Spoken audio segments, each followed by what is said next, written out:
Greetings, everyone. We're going to go through the procedures for this evening's meeting and just walk through. Hi, Rebecca. Just walk through how the meeting's going to proceed this evening and get started. So, good evening. This is the regularly scheduled March 28th meeting of the Geneva Planning and Zoning Commission. I am Scott Stocking, Chairman of the Commission. Tonight, for the benefit of those in the audience, I'm joined by Rebecca, who just came in, Michael Slifka, Adam Mitskill, Tim Moran, and John Mead. We also have City Attorney Scott Fritzen next to me over here, and City Planner Matt Busing, and Assistant Planner Jesse Muncy. Planning and Zoning Commission meetings air live on Geneva Broadcast Network, which can be viewed on Comcast Channel 10 and AT&T UVerse Channel 99, Metro Net Channel 93, or the city's YouTube channel. This evening, the Commission will host a public hearing for item Agenda 5A. As Chairman of the meeting tonight, I'll guide the public, the applicant, and the Commission through the public hearing process, which is outlined in the back of the meeting agenda. Please see this page for further details. The Commission will open the public hearing, and the applicant will have an opening statement and brief overview of their request. Commissioner members will then have first opportunity to ask questions and make comments. This will be followed by a public comment and testimony regarding the requests. Audience members will be called on and given an opportunity to comment. We ask that you state your name and address when it is your turn to speak. If your comment has already been made and your question has already been asked, it's not necessary to repeat it. Remind members of the public to refrain from veering off topic and direct comments that are relevant to the requests being considered. Following the end of public testimony, the applicant will have an opportunity to comprehensively answer questions and to respond to any other comments made from members of the public. Additional questions or comments may then be stated by the Commission, but public comment will not be reopened. The public hearing may then be closed, followed by the Commission deliberation on separate requests. Any person speaking during a public hearing agree and understand that anything they say will be considered sworn testimony and affirm to tell the truth, the whole truth, and nothing but the truth. So you've been sworn in.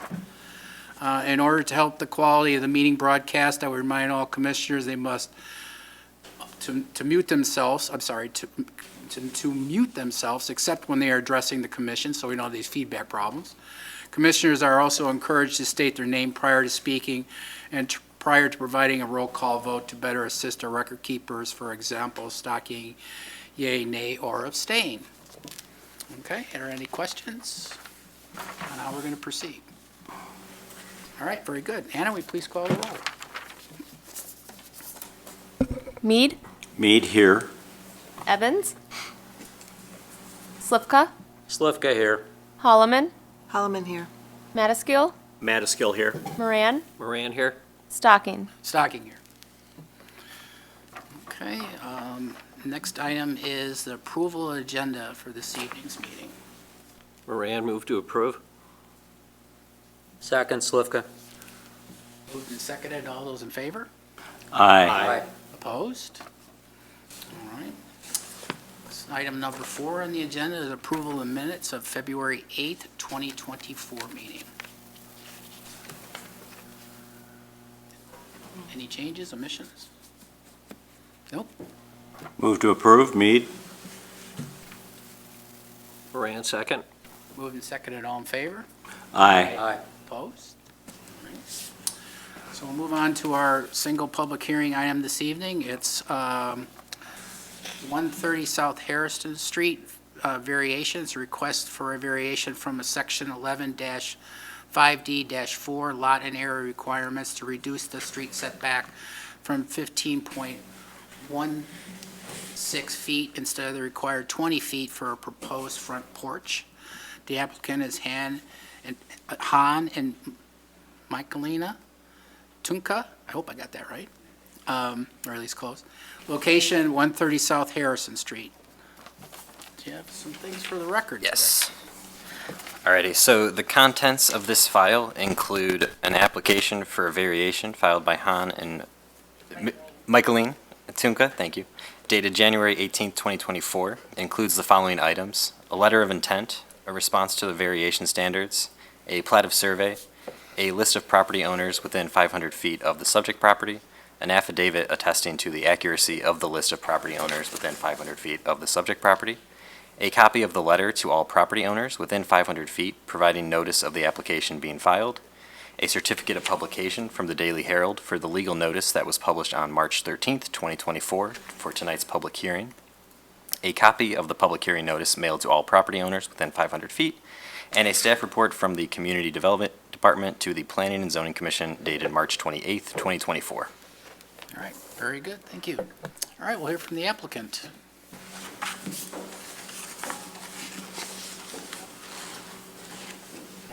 So, as you can see from the application, what we're doing is we're just asking for a variance in the zoning so that we can put a covered porch on the front of the house. Your bike's on? Oh, sorry. There we go. Yeah, it is on. Okay. Here we go. So we're asking for a variation in the code to be able to put a covered porch on the front of the house. The house was built before we bought it, and it was built up right up to that setback line. So we didn't have any say as to whether or not we could, place that house so we could have a covered front porch. Right now, all we have is just a concrete stoop there. That gets a lot of snow and a lot of ice in the winter, as you can all imagine. My wife has a 104-year-old grandmother and a 78-year-old mother with mobility problems, and trying to keep that clear of ice and snow and everything like that has been pretty tough for us. In addition, that house faces to the east, so we get a direct sunlight that comes down on that. So we get a lot of, the ice will thaw and then it'll freeze back up, even if you put down salt and everything like that.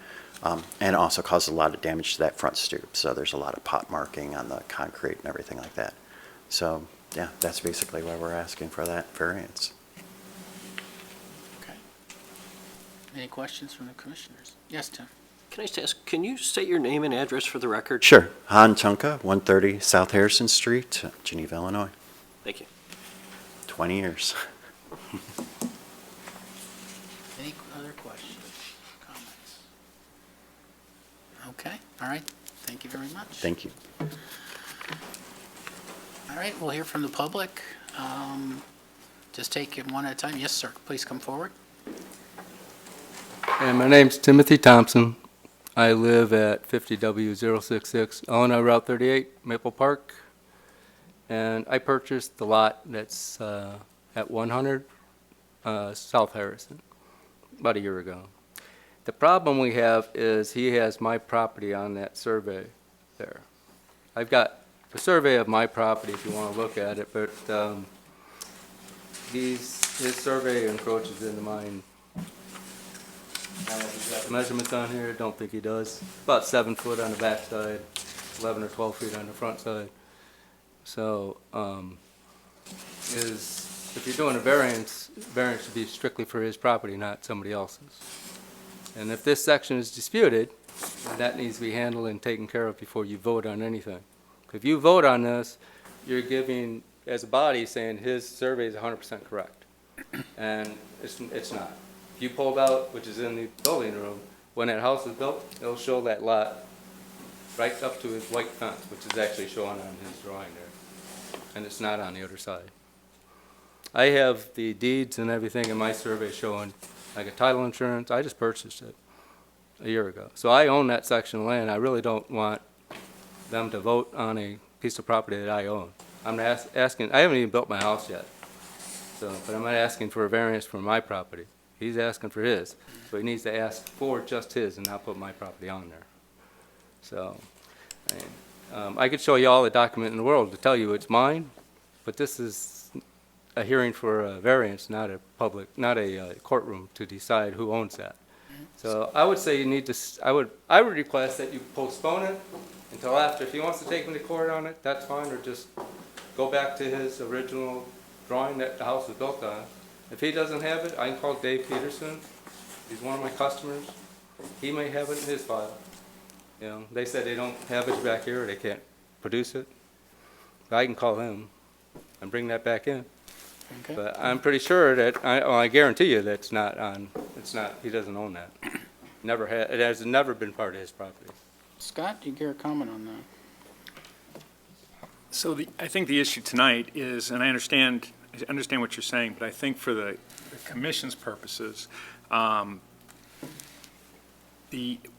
understanding of the file is that we have a survey that was submitted by a certified or a licensed surveyor, and that's what's required, and so that's what's submitted. I don't think that the dispute, and we're not deciding dispute, we're not saying that his survey is right. If you all have a dispute about that, that's between you all. The only issue here tonight is the variance and the 4 factors that are listed here. But as a governing body, if you accept that, you are accepting that that survey is 100% correct, and it's not. If you want to read my survey of my property, you could probably laugh. My survey starts at a stone on the east side of Kansas Street. I'd love to see somebody go find that stone. Can I just say that stone was over here and bring it over and run right straight down the center of his house? You know, you can't move lines. You need to be able to, you need to vote and make sure that's 100% correct, and it's not.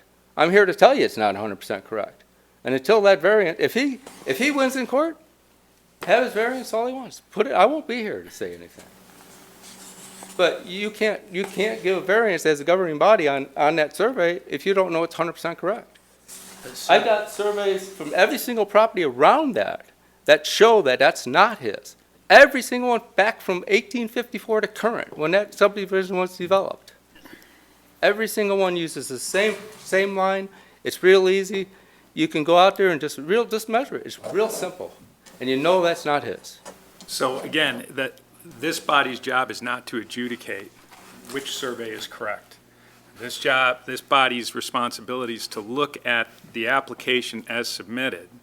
And there's nothing, as I understand it from staff's review, there's nothing on the face of the survey that suggests that it doesn't meet our requirements. You can certainly submit all of the information, and you can certainly go to court. If you think that there's an issue, you can go to court and challenge the survey. You can seek the quiet title, but that's not what our job is. That's not this commission's job to adjudicate. Well, I don't need to go to court. I already got a deed for the property.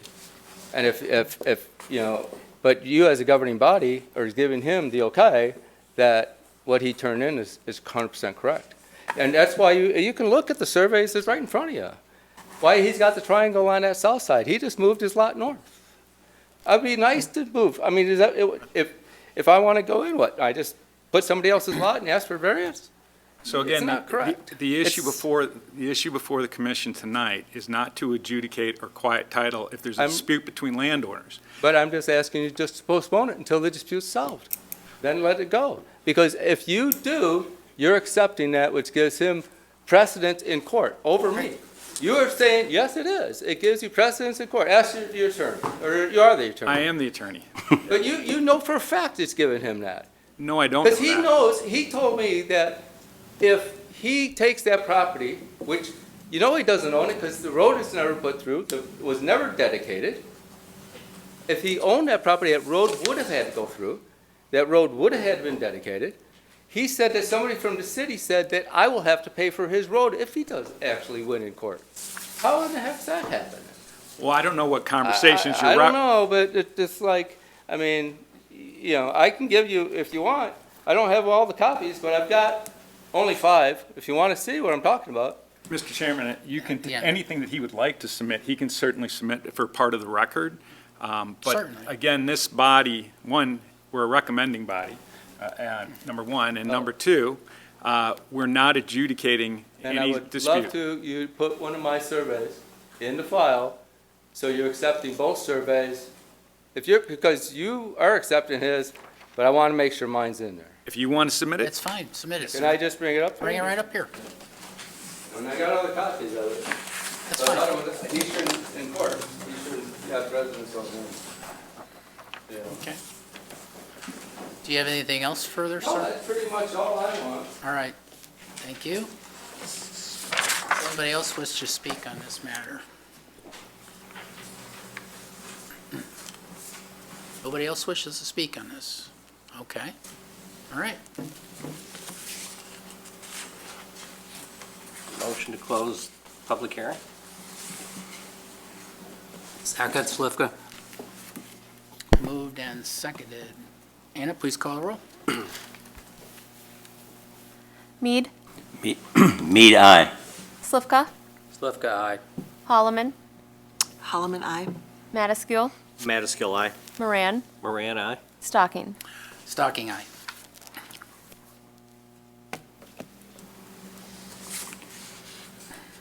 Discussion.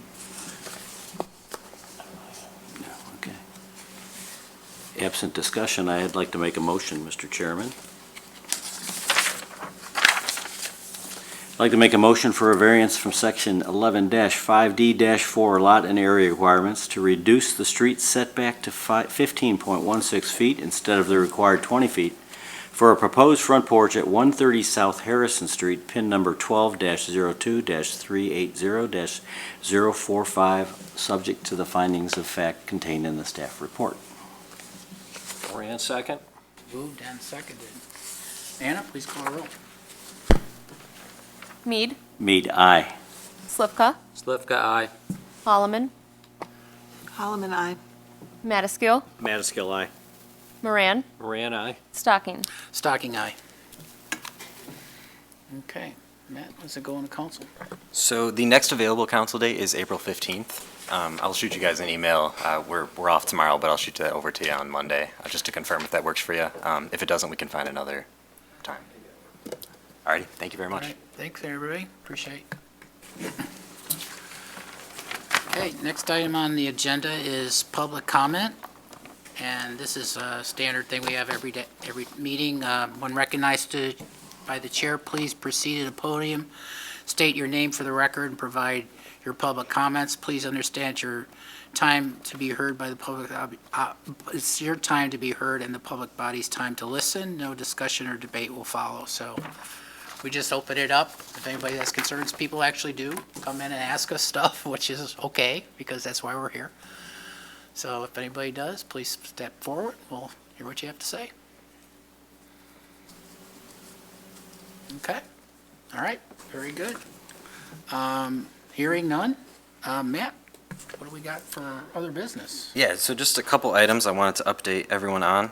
First, I don't think we've had a meeting since our last two projects went through, but the Bullock Campus project and then also the Fabian Parkway Industrial project, both of those were approved by council. Okay. And those are moving forward. Just so everyone's aware too, we got a couple bigger projects coming down the line, so these next couple meetings I would expect to be pretty important meetings. Springtime. April 11th, we got two items on the agenda. First is a variation for residential property for a deck, and then we also have the MIF Industrial Park coming to that meeting. We've also got the Verizon Tower on Randall Road, which will be coming soon. Probably in the next couple, probably at least May, I would assume. And then we've got the 302 North River PUD. They're looking to come to the PZC in the next couple of meetings as well. So those projects will be coming before us pretty soon, before we know it. And that's all I got. Those last two also in April, you think, or they could be in May? Verizon will probably be May. The 302 River might be the second April meeting. Okay. Yeah. Okay. We'll confirm that, though, in the next couple weeks. Okay. Awesome. Very good. Great. Any other questions from the commissioners? Okay, well, that's me. Their motion. Move to adjourn. All right, thank you. ILL.